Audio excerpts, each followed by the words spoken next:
win the game comfortably. So to come away with 2-2 was disappointing, especially with a last-minute goal as well. So but it was disappointing, but listen, it's not the end of the world. We have to go again. It's still in our reach. We can still do it. So we just got to go again.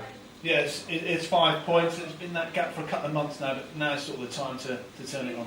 Yeah, of course. Listen, it's 5 points. It's not out of our reach. We've still got 10, 11 games to go. So we're still very capable of clawing back that. Obviously, we need to start to do that now, sooner rather than later. But we've got the squad and the players here to definitely get that back.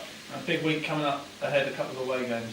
Yeah, I think it's Dagenham Saturday and then Burton, which will be a big game on Wednesday. So we're looking forward to both games. Saturday obviously being the bigger one of the two at the moment because it's the first one. But we need to get a few points in these two games to try and claw back these 5 points.